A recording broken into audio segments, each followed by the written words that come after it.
Bonjour, mes frères et sœurs en Christ.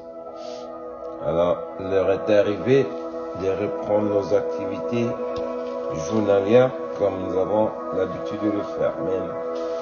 Nous bénissons le Seigneur pour ce moment précieux qui nous fait la grâce de venir encore nous tenir devant le Saint Trône de la grâce afin de laisser le consolateur, l'Esprit de vérité, pour qu'il nous apprenne comment marcher dans sa justice, c'est-à-dire le Saint-Esprit, qui est notre ami fidèle et qui élabore un grand travail dans nos vies pour nous discipliner dans le Seigneur afin de demeurer fermes dans la foi jusqu'à la venue du Seigneur. Parce que notre Dieu a dit, le Seigneur Jésus-Christ lui-même, il a dit qui est celui qui est l'alpha, l'oméga. Il nous avait prévu dans son inquiétude où il disait, est-ce que lorsque le Fils de l'homme viendra, trouvera-t-il la foi sur la terre? Alors, pour que nous puissions demeurer dans la foi, nous devons nous nourrir nos âmes, nourrir notre foi par la parole de Dieu, parce que c'est là où provient notre foi. Amen. Alors, nous allons continuer encore dans notre texte de hier, c'est-à-dire dans le livre de Hébreux chapitre 11. Nous allons méditer à partir du verset 12 jusqu'au verset 17. Nous allons parler de la sanctification, la préceptes et divers. Amen. Alors, nous avons vu tout ce que le Seigneur nous a démontré dans les passages que nous avons eu à méditer. Nous avons tiré beaucoup de conclusions dans plusieurs plans dans la vie de ces héros de la foi. Et le Seigneur nous a mis en garde hier parce que nous avons une nuée de témoins qui nous environnent. Donc nous n'avons pas d'excuses pour nous détourner de cette voie de la foi que nous avons décidé d'emprunter. Donc nous devons nous instruire, nous fortifier chaque jour dans le Seigneur afin que nous demeurons fermes dans notre foi. La parole du Seigneur nous dit à partir du verset 12 ceci: fortifiez-vous, fortifiez donc vos mains languissantes, saintes et languissantes, et vos genoux affaiblis, et suivez avec vos pieds des voies droites, afin que ce qui est boiteux ne dévie pas, mais plutôt se raffermisse. Recherchez la paix avec tous et la sanctification sans laquelle personne ne verra le Seigneur. Veillez à ce que nul ne se prive de la grâce de Dieu, à ce qu'aucune racine produise de troubles et que plusieurs en soient infectés, et à ce qu'il n'y ait ni impudique, ni profane, comme Ésaïe, qui pour un maître vendit son droit d'aînesse. Vous savez que plus tard, voulant obtenir la bénédiction, il le fit rejeter, quoiqu'il la sollicita avec larmes, car son repentir ne put avoir d'aucun effet. Amen. Alors, le texte est très bref et profond, mes bien-aimés. Le Seigneur est en train de nous attirer, nous édifier, nous exhorter à demeurer fermes dans notre foi et d'ôter tout ce qui vraiment est faiblesse spirituelle en nous, mais plutôt d'affermer nos pieds et que nous demeurons fermes dans nos conduites afin que ce qui est boiteux ne vienne pas intercepter, bien interrompre notre marche envers le chemin du salut dont le Seigneur nous a appelés. Donc nous devons marcher vraiment dans la voie qui va nous mener dans la sanctification, parce qu'il est écrit, sans la sanctification, personne ne verra le Seigneur. Donc le devoir que nous avons, mes bien-aimés, c'est de persévérer dans cette voie et de veiller à ce que personne parmi nous ne prive de la grâce que Dieu nous a accordée dans nos vies par la grâce que le Seigneur nous a offert à la croix, parce que il y a beaucoup qui se détournent de cette voie, mais le Seigneur nous met en garde afin que nous jouions à la vigilance, parce que si nous voulons suivre des pensées, nous détourner, disons, de gauche ou à droite, et voilà, nous risquerons d'affecter négativement notre foi. Car ici, le Seigneur a pris un exemple qui attire mon attention. Il dit, nous devons veiller à ce qu'il n'y ait ni impudique ni profane comme Ésaïe, qui, pour un maître, vendu son droit d'aînesse, à cause du pain, à cause de la nourriture, à cause de la faim. Mais bien aimé, Ésaïe allait dilapider vraiment la grâce qu'il avait de recevoir, la grâce d'être à la tête de la tribu d'Israël, c'est-à-dire disons le peuple de Dieu, à cause du morceau de pain, à cause de la nourriture. Voilà, il a été déclassé à cause de cela. Et nous voyons, mes bien-aimés, beaucoup à nos jours en train de vendre également la grâce que le Seigneur nous a accordée de cette manière. Donc la parole attire notre attention pour ne pas que, vous me bien, et bien aimés, nous nous écartons du droit chemin, mais plutôt que nous nous fortifions dans le chemin qui va nous permettre de demeurer là où nous avons été appelés, jusqu'à ce que le Seigneur nous trouve dans la foi comme il nous recommande dans sa parole. Le livre de Hébreux dans le livre d'Hébreux chapitre 4, verset 24 à 27, il nous encourage aussi dans notre conduite, la manière dont nous devons marcher dans ce monde. La parole du Seigneur nous dit ceci: écarte de ta bouche la fausseté, éloigne de tes lèvres des détours, que tes yeux regardent en face et que tes paupières se dirigent vers toi. Considère le chemin par où tu passes et que toutes tes voies soient bien réglées. N'incline ni à droite ni à gauche et détourne ton pied du mal. Amen. Donc ici, le Seigneur est en train de nous montrer le zèle qui doit vraiment animer notre foi. Nous devons marcher dans la droiture, éloigner la fausseté, éloigner nos lèvres de paroles trompeuses ou mensongères, que nos yeux regardent en face de nous. Donc tout ce qui est à côté, qui pourra chercher à nous pousser à convoiter cela, le Seigneur nous dit de regarder devant nous, car devant nous se trouve la grâce, là où nous poursuivons notre parcours jusqu'à ce que le Seigneur arrive. Mais si nous voulons regarder de gauche à droite, mes bien-aimés, c'est là où le convoitise des yeux de la chair pourra influencer ceux qui sont faibles dans la foi. Nous devons garder nos paupières juste et les diriger devant nous, comme le Seigneur nous dit, et considérer le chemin où nous sommes en train de passer. C'est-à-dire, faire attention là où nous passons, le chemin que nous empruntons, avec qui nous sommes en train de marcher, quel ami qui peut être vraiment à côté de nous. Tout cela, le Seigneur dit que nous pouvons veiller, filtrer tout cela pour ne pas que nous succombons dans un autre chemin qui pourra vraiment causer des ennuis dans notre foi.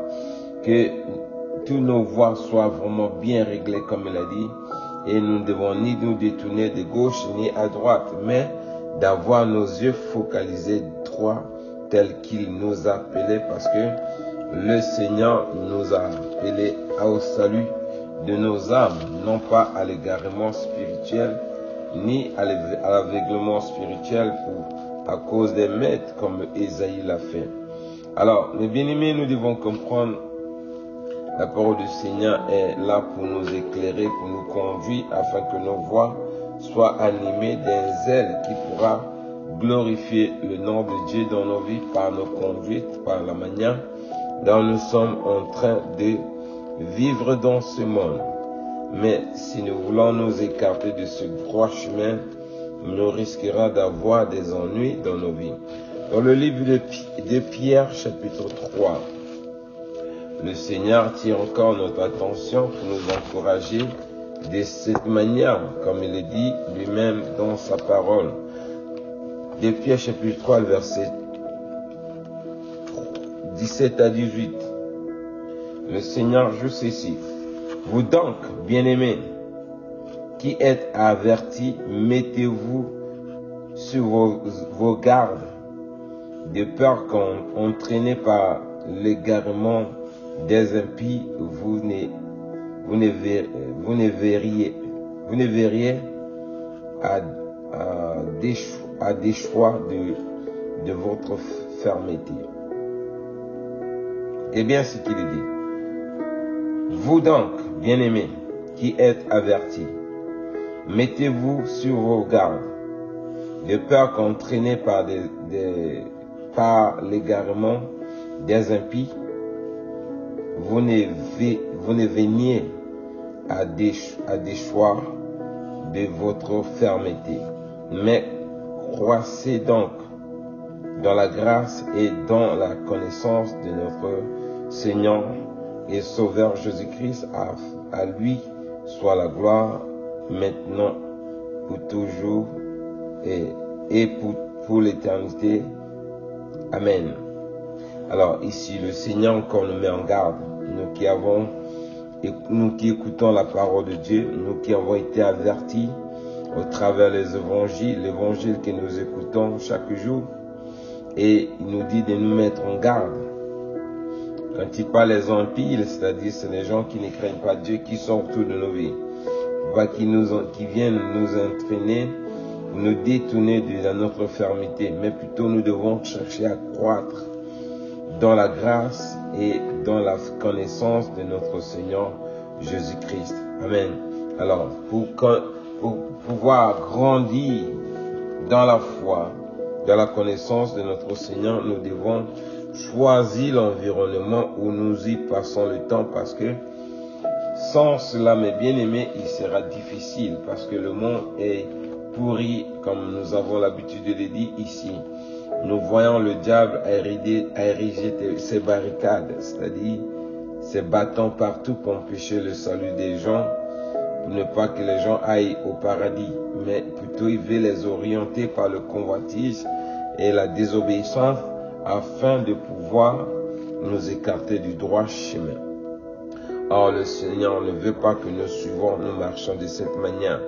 Voilà pourquoi nous devons être vigilants dans nos conduites, dans la manière dont nous sommes en train de vivre dans ce monde, parce que nous ne savons pas quel obstacle qui pourra surgir dans nos vies. Mais si nous ne sommes pas vigilants, nous ne sommes pas dans la foi, il sera difficile de se faire détourner du droit chemin par les impies qui nous entourent et qui sont partout, puisqu'ils sont plus majoritaires parmi les frères en Christ. Alors, dans le livre de Deutéronome, chapitre 29, le verset 17 à 19, ajoute ceci.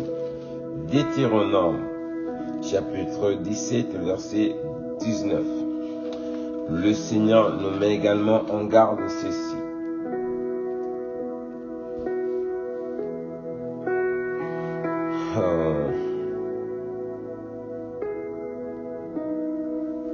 Verset 17.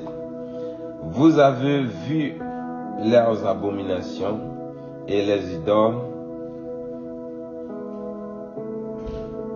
le bois et la pierre, l'argent et l'or qui sont chez elles. Qu'il n'y ait parmi vous ni homme, ni femme, ni famille, ni tribu, dont le cœur se détourne aujourd'hui de l'Éternel, notre Dieu, pour aller servir des dieux de ces impies, c'est-à-dire les dieux de ces nations-là. Qu'il n'y ait ni parmi vous des racines qui produisent du poison et de l'absterité. Que personne, d'après avoir entendu les paroles de cette alliance contractée avec serment, ne se glorifie dans son cœur en disant « J'aurai la paix quand même, je suivrai les pensions de mon cœur, et que j'ajouterai l'ivresse et la soif. » Amen. Alors ici, le Seigneur nous dit encore, nous met en garde, comme l'autre passage nous a dit, nous devons veiller à ce que les impies ne viennent pas nous détourner de la grâce. Mais ici, le Seigneur nous dit, nous avons vu comment Dieu a traité le monde là, et les gens, les impies, les gens de ce monde qui ne craignent pas Dieu. Dieu ne veut pas que nous suivons les exemples, mais plutôt qu'on se souvienne que de ce que nous avons reçu dans l'évangile, c'est-à-dire la parole de l'alliance qu'il a traitée avec nous, c'est-à-dire l'évangile. Que cette parole ne soit pas éloignée de nous, mais plutôt que nous veillons à ce que nous pouvons la pratiquer telle que le Seigneur nous a appelés. Pourquoi? Parce que il dit, celui qui vivra selon les penchants de son cœur, en mélangeant la foi et sa conduite, selon les penchants de son cœur, il dira, d'abord je vais faire cela, comme il a dit dans le verset, c'était le verset, que personne, le verset 19 je pense, si je ne me trompe pas, il dit que personne, d'après avoir entendu ces paroles et cette alliance contractée par serment, ne se glorifie dans son cœur en disant, et ne dise, j'aurai la paix, quand même, je suivrai les pensants de mon cœur et que j'ajouterai l'ivresse et la soif. Alors, donc nous ne pouvons pas écouter la parole de Dieu. Vous dire, bon, Dieu connaît, je vais ajouter aussi les pensants de mon cœur, c'est-à-dire les désirs de mon cœur, et vivre aussi dans la foi. Ça veut dire celui qui se dit, celui qui imagine de telles pensées dans son cœur, il se trompe. Car Dieu, on ne se moque pas de lui, comme il a dit, et il viendra, il jugera chacun selon sa conduite. Donc nous devons plutôt veiller à ce que nous pensons à celui qui nous a fait la grâce d'entrer dans la promesse que nous sommes en train d'espérer, c'est-à-dire la vie éternelle. Comme il est dit dans le livre de Hébreux chapitre 4, versets 1 à 2, craignez donc, tandis que la promesse d'entrer dans son repos subsiste encore, qu'aucun de vous ne périsse, ne paraisse être venu trop tard, car cette bonne nouvelle nous a été annoncée aussi bien qu'à eux, mais la parole qui leur fut annoncée ne leur servit de rien, parce qu'elle ne trouvait pas de la foi chez ceux qui les entendaient. Donc ici, mes bien-aimés, la parole nous met en garde. Nous devons craindre à ce que cette promesse que nous entendons, mes bien-aimés, soit vraiment effective dans nos vies. Mais il ne faut pas qu'on nous fasse les illusions. On dit, bon, vu mon âge, je pense que j'ai raté beaucoup de choses. J'ai pratiqué des actes abominables. Dieu ne pourra pas me pardonner. C'est que je suis venu trop tard. J'ai entendu l'évangile à trappe. Il fallait que je l'entende avant de pratiquer les crimes que j'ai commis. Le Seigneur dit, viens tel que tu es, réponds-toi, demande le pardon, il va te pardonner. Mais la bonne nouvelle, là, elle est pour tout le monde. Ça veut dire, quel que soit ce que tu as commis comme acte de crime hier, si tu te repens aujourd'hui, Dieu va te pardonner. Mais si tu te dis, tu es arrivé tard, tu te trompes. Il dit, il y a certains qui ont écouté cette parole-là, que nous sommes en train d'écouter également. Mais comme cette parole n'a pas trouvé la foi dans leur vie, ils n'ont pas pu vraiment avoir la foi de pouvoir recevoir la grâce qu'a apporté cette parole. Amen. Alors nous devons comprendre, mes bien-aimés, nous devons valoriser ce que nous avons reçu de la part du Seigneur. Nous ne devons pas être comme Esaïe, comme il dit, qu'il n'y ait parmi vous des impies ni des profanes comme Esaïe. C'est-à-dire, celui qui reçoit la grâce d'entendre la parole de Dieu et il veut profaner cela, il se fait lui-même, il s'identifie dans le groupe de Esaïe qui, à cause de la nourriture, il allait vendre la bénédiction que Dieu lui avait mis dans sa tête en tant que, selon le droit de naissance. Mais à cause de cette incrédulité, il allait vendre cela. Parce que cette parole m'a beaucoup touché. Parce qu'il dit ceci, il dit, regardez son raisonnement. Il dit, qu'il n'y a ni parmi, ni impudique, ni profane, comme Esaïe qui, pour un maître, vendit son droit d'aînesse. Vous savez, plus tard, voulant obtenir la bénédiction, il fut rejeté, quoiqu'il la sollicita avec les larmes, car son repentir n'a pas eu de fait. Comment il a fait cela? Regardez comment Genèse est en train d'identifier clairement cette action, comment ça s'est passé.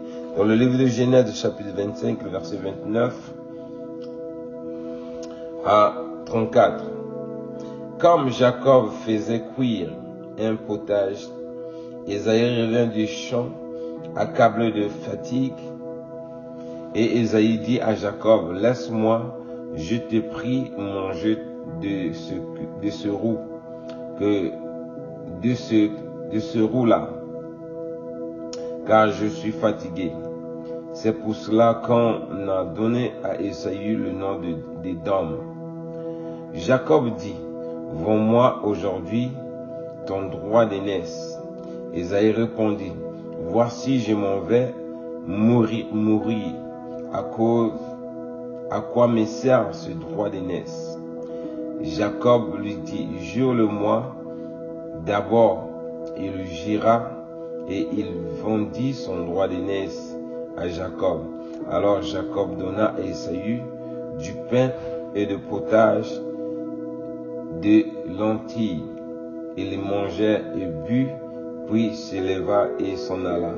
C'est ainsi qu'Ésaü méprisa le droit d'aînesse. Amen. Donc, mes bien-aimés, nous avons reçu la grâce de la part du Seigneur d'obtenir le salut au travers de la grâce qu'il nous a offerte. Il ne faut pas laisser le morceau du pain, mes bien-aimés, ni un besoin, quoi que ce soit, vendre la grâce que Dieu nous a donnée à cause de ce plaisir éphémère. Ici, Ésaü avait faim, mes bien-aimés. On lui a donné ce qu'il désirait, il a mangé, c'est fini. Mais après, maintenant, lorsque sa conscience est rentrée en lui-même, il est retourné pour chercher à se repentir, à récupérer cette grâce. C'était trop tard. Amen. Bien qu'il sollicita cela par des pleurs et des lamentations, son repentir n'a pas pu avoir l'effet comme le Seigneur le dit. Donc, ça vous dit quoi, mes bien-aimés? Nous avons reçu la parole de Dieu, l'évangile qui nous instruit, qui nous donne toutes sortes d'informations afin de veiller à ce que nous ne perdions pas de précieux ce que le Seigneur nous a donné. Donc, ne laisse pas le convoitis de tes yeux, c'est-à-dire la manière dont nous marchons quand nous détournons nos regards de gauche à droite en regardant les autres, mes bien-aimés, c'est là où nous perdons la foi et nous voulons le convoitis des yeux de la chair va dominer sur nos vies. Car Ésaü, en venant du champ, s'il avait son regard fixé devant lui, il n'allait pas convoiter le plat d'Ésaü et de Jacob. Mais comme il a regardé de gauche à droite, c'est là il a vu la viande, tout de suite il a convoité cela. À cause de cela, il va vendre le droit d'aînesse et aujourd'hui, c'est Ésaü qui devait être le Dieu. On allait dire le Dieu d'Abraham, le Dieu d'Isaac, le Dieu d'Ésaü. Mais voilà, il a été exclu, c'est maintenant le Dieu de Jacob. À cause de cela, parce qu'il a vendu ce droit-là, à cause de la nourriture, à cause d'un morceau de mètre. Alors que cela ne soit pas le partage de ton frère, mon frère, ma soeur qui m'entend. Veille, ne te laisse pas vraiment tomber, quelle que soit la situation que tu es en train de traverser. Reste ferme. Dieu qui est fidèle et fort, il va te délivrer et tu pourras le glorifier. Donc, c'est un peu ce qu'on avait à partager ce matin.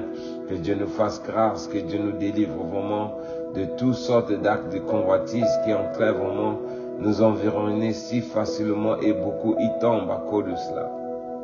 Que Dieu nous bénisse, que Dieu nous protège. Shalom, shalom. On se retrouve demain par la grâce de Dieu. Bye. Bye.